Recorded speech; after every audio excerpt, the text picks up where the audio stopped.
Rideau sur la 33e édition de la Coupe d'Afrique des Nations.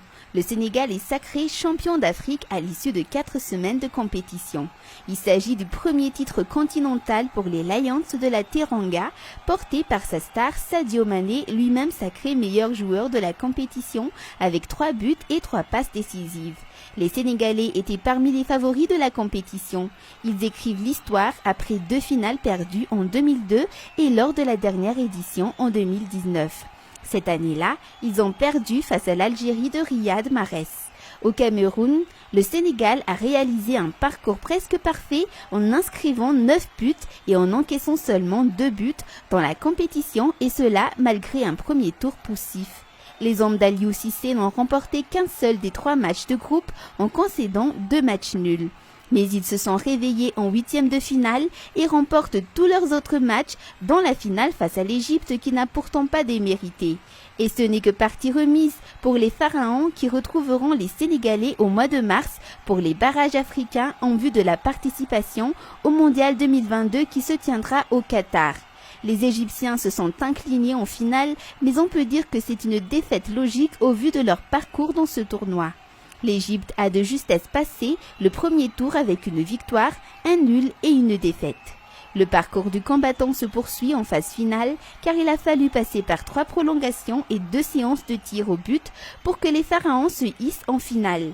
Dominée par le Sénégal en finale, l'Égypte perd à la 3e séance de tir au but qu'elle a eu à passer dans la compétition. Mais l'une des grosses surprises de cette CAN, c'est sûrement l'élimination de l'Algérie au premier tour. Les Fennecs champions d'Afrique en titre ont été méconnaissables.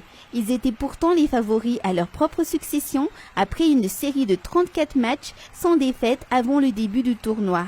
Le bilan de l'Algérie se résume à 2 défaites et un match nul au premier tour en ayant marqué uniquement un petit but et en ayant encaissé 4. L'Algérie n'est pas le seul cas d'Ortambeto. Le Ghana sort aussi au premier tour alors qu'il figurait dans un groupe assez abordable. 2 défaites et un nul au premier tour, dont une défaite pour 3 buts à 2 face aux Comoriens. Et comment ne pas parler des Comoriens et de leur parcours à la fois historique et héroïque? Pour une première participation, les voisins de Madagascar ont marqué les esprits. Après une entrée en matière compliquée au premier tour avec 2 défaites d'entrée face au Gabon et au Maroc, les Comoriens renversent le Ghana et passent en 8e de finale. Mais la Covid étant passée par là, les Comoriens arrivent en 8e de finale face au Cameroun avec 12 joueurs positifs au coronavirus et 100 gardiens de but. C'est Tchaker Aladour, défenseur à l'AC Ajaccio, qui va être dans les cages pour la rencontre. Mais malgré tout cela, les Comores livrent un grand football et sont éliminés de justesse 2-1 par le pays hôte.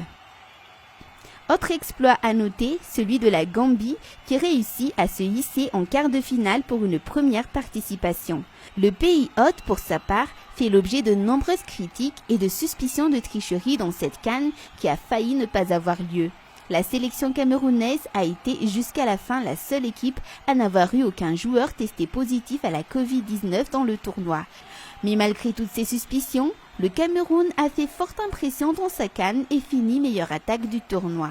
Vincent Aboubakar, le capitaine des Lions indomptables, finit, lui, meilleur buteur avec 8 réalisations. L'un des événements qui ont marqué cette CAN est aussi le drame avant le match entre le Cameroun et les Comores. Une bousculade qui a eu lieu à l'entrée du stade Olymbe de Yaoundé a causé la mort de 8 personnes, dont un enfant de 8 ans. Selon les autorités, un afflux massif de spectateurs sans billets était à l'origine de la bousculade. Plusieurs matchs censés se dérouler au stade Olymbe ont été par la suite délocalisés. Finalement, cette CAN a été marquée par plusieurs faits divers insolites, comme l'arbitre qui a sifflé la fin du match à la 85e, puis à la 89e minute lors du match de premier tour entre la Tunisie et le Mali, ou encore lorsqu'un technicien se trompe 3 fois dans la diffusion de l'hymne national de la Mauritanie lors de son match face à la Gambie. L'état des pelouses a aussi été décrié par moments.